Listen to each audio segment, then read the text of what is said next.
Hello guys, welcome to the Haunted Show. I am your host Darshan. I am here with more intense and scary stories. Today we have our guest Sarbajeet Mohanty. Thank you sir for coming here. Thank you so much for inviting me. Thank you so much. So sir, tell our viewers about yourself. Yeah, so my name is Sarbajeet Mohanty, and I'm one of the founders of Parapsychology and Investigation Research Society. It's a registered society that is researching on the phenomena of paranormal and everything around it.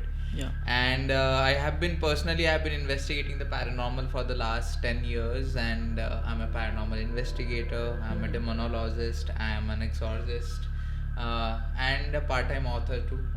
We have books published, so yeah, that's what it's about me. Sir, how did all this happen when you started?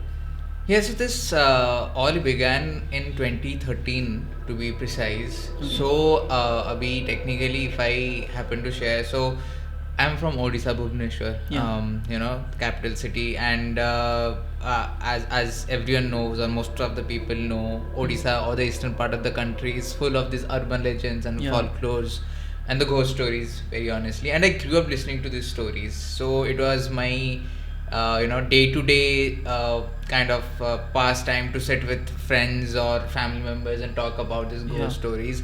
So I realized that as I was listening to these stories, these folklores and everything, these things were actually affecting me in a very negative way.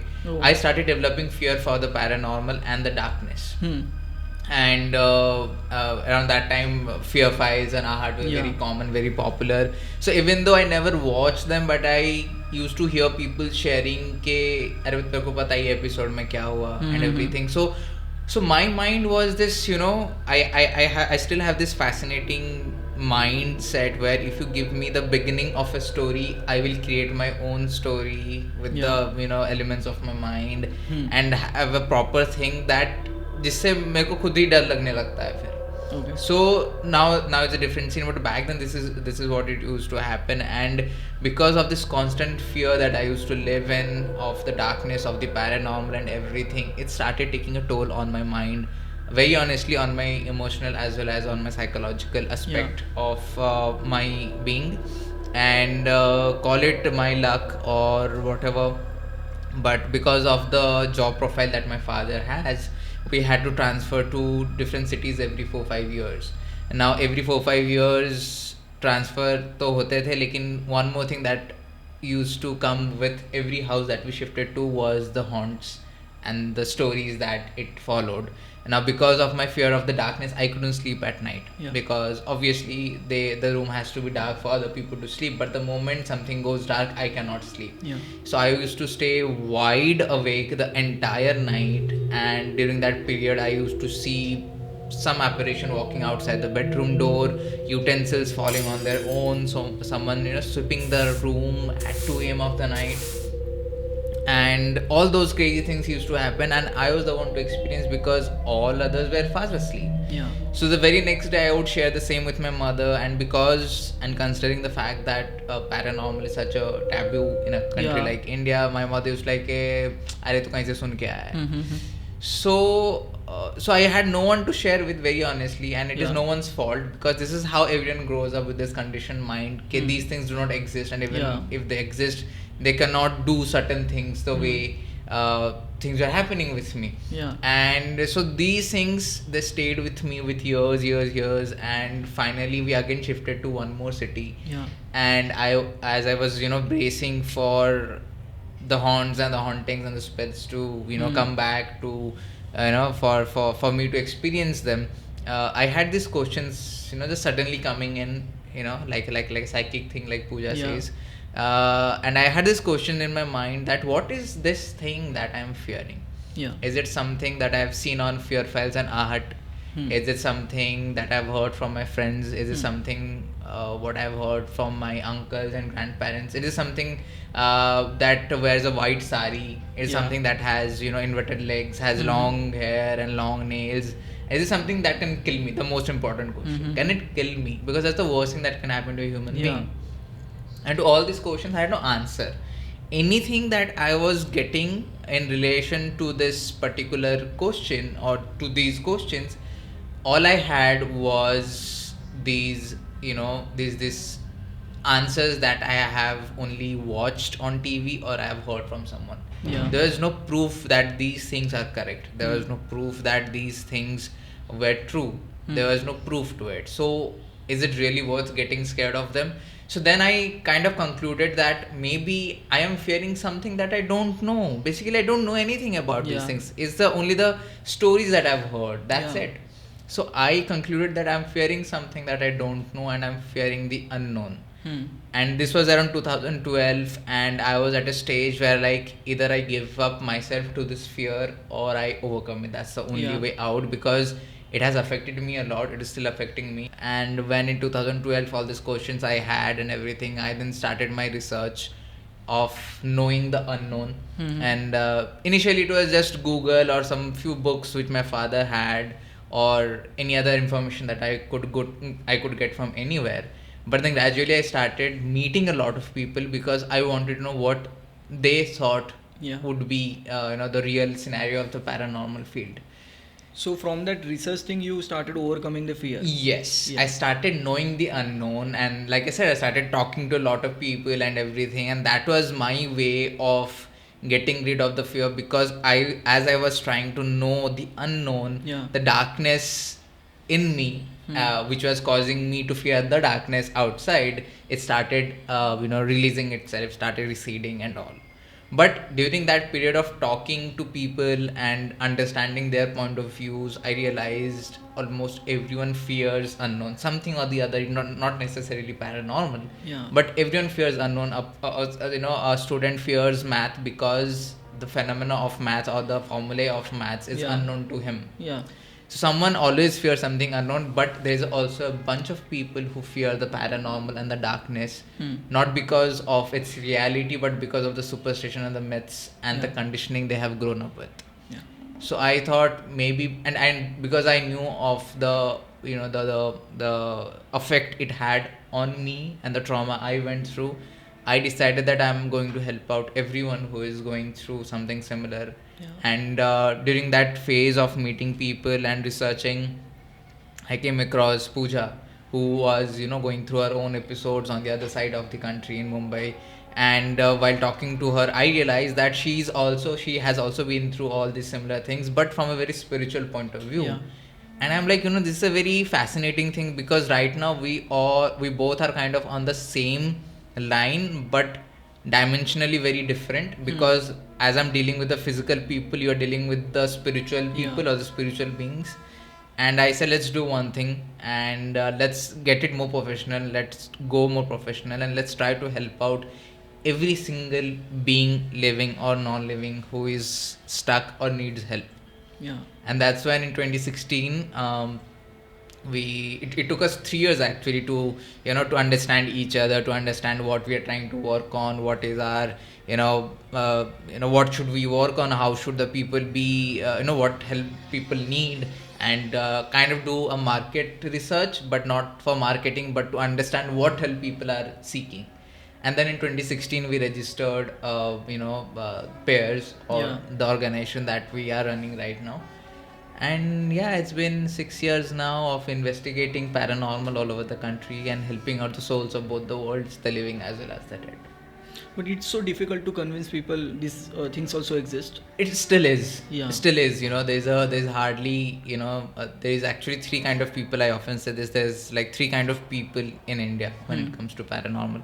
One are the believers, who are, like people like you, or, the team here right now, who believes in the paranormal and everything.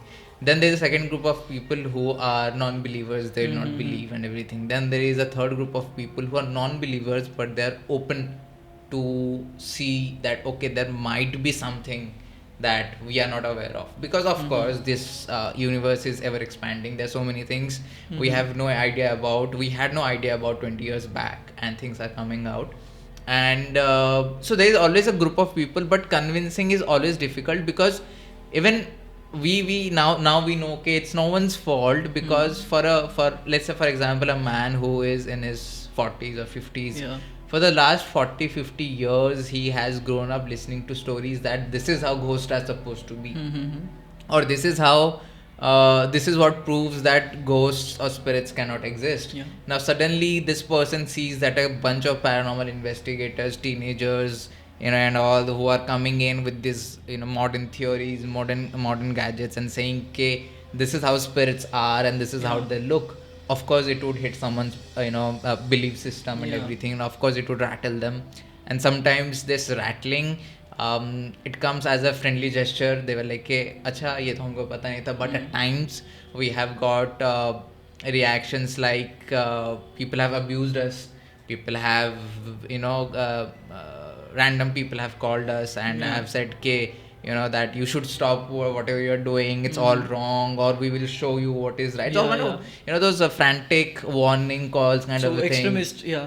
Yeah, and but this was back then when we began in 2016. Mm-hmm.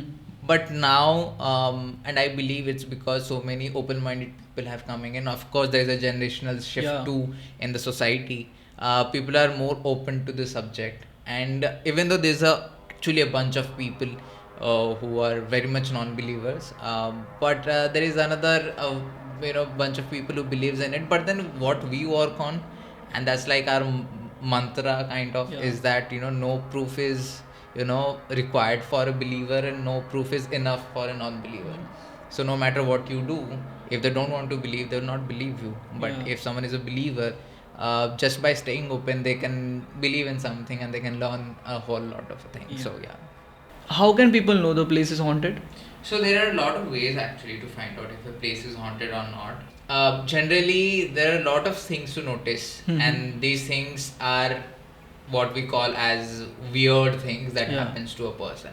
Now, weird things can be, for example, as we are talking, suddenly the mic drops on its own. Yeah. So that is kind of weird because it was standing all fine all day and suddenly it falls without any push or pull. So this is weird. Or if an object is disappearing and appearing at some other spot, and you are very sure, you are a bachelor, you are very sure that you didn't do that, Yeah. and your bike didn't do that. So who did that? How did the such a huge thing, for example, this thing is disappearing from here on its own and appearing somewhere else? This is a second sign. Third sign is if we are just sitting here and one of the doors just bangs on its own. There is no wind, there is no pressure, there is no gust. How is it banging on its own? Yeah. The windows start making a very random noise, like they're banging, without any air pressure or anything like that. Yeah. The temperature of the room drops suddenly. Now the temperature can drop for many reasons, but if there are no possible reason, how can a temperature just drop suddenly? And like in fraction of seconds, from 25 degrees just goes to 20 degrees. Yeah. So that's a drop I'm talking about. Then hearing footsteps, like someone just walking, and when you go and check, there is no one. Knocks on the doors, scratch marks on the walls, or random things happening in your life. You're getting dreams about this particular entity who's coming and saying you something, and the same entity also appears in the house. Yeah. There's this particular term we call as shadow people, where Yeah. you just see shadows moving in the house or from the peripheral of your eyes, and a lot of signs actually. Now all these things that I mentioned, they all have their own logical reasons too, and we have to kind of figure out that there is no scientific explanation to it. For Yeah. example, even a sudden change of the order or the smell around can also dictate that there is a spirit or not. Yeah. If there is a bad smell, then there is an evil spirit around. If it is a good smell, then there could be an angelic good being around. But all these things, like I said, they have their logical reasons. For example, if the temperature is dropping suddenly, we have to see, is the window open, is the door open, is the ventilation open, is that where the wind is coming from? Yeah. Because when we are in a state of trying to find out if a place is haunted or not, we kind of forget कि logical reason भी हो सकता है. Yeah. We only try to find out, acha, okay, this object just fell on its own, probably the house is haunted. Yeah. But the object could just fall because probably you just kicked it without knowing it, or that someone just happened to touch it and it fell. So all these things, before a place is said to be haunted or concluded to be haunted, all these things need to be debunked first, and that's the job of a paranormal investigator. Yeah. So that's why we are investigators. We investigate the phenomena. Yeah. Why is it happening? Why is it not happening the way it is supposed to be? Why is it not following the basic rule of physics? Why is it not following the basic rule of biology or any other thing for that matter? Air pressure, humidity, how are these things getting affected? So we debunk everything before coming to a conclusion. Now, what is paranormal? Paranormal is everything that we couldn't debunk. Yeah. So if there are 10 things happening, 8 things we debunked, so they are logical, they are scientific. Yeah. Mainstream scientific, very honestly. But if there are 2 things that our scientific theories are failing to, our gadgets are replying in a very crazy way, our psychics are giving a very weird reaction to that, then that is what we call as paranormal. Things that cannot be explained in a scientific lab or in a scientific condition is what paranormal is. So that's how a person can. So while investigating, how history of that place is played important role. So history plays a very important role. Why? Because let's take an example. For example, this place that we investigated, Roha Fort, for example, this place had a history of wars, had a history of people committing sacrifices, people committing suicide. A lot of other things also happened. And when I'm talking about history, it is not just in the 13th century or 18th century, but also 2002 में क्या हुआ था. So anything that has happened at a particular place plays a very major role. Why? Because every incident or every thing that happens at a particular place, a certain kind of emotion is released by the person who is going through that thing. For example, if a person is getting murdered, so is going through certain kind of emotions, and those emotions are released to the environment. And when the person who is committing the crime, he is committing in the sense of rage and anger and everything, so particular emotions are also released to the environment. Now these emotions are what kind of act like a battery for the spiritual world or for the spirits to come in and stay at that place.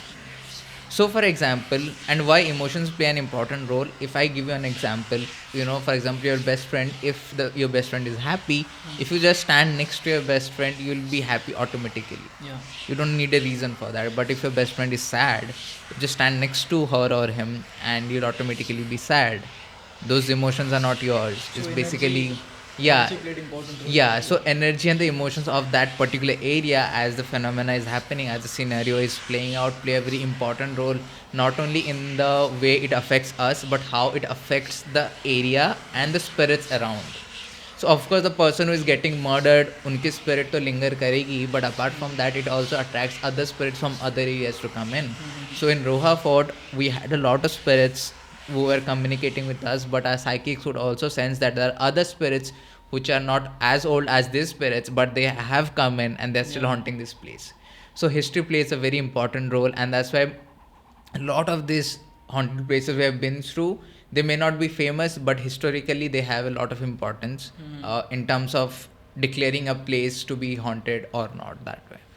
So thank you so much, Sarbajeet, for coming here and sharing your experience with us. Thank you so much, guys, for watching this video. And if you like this video, please like, share, comment and subscribe to the channel. Thank you.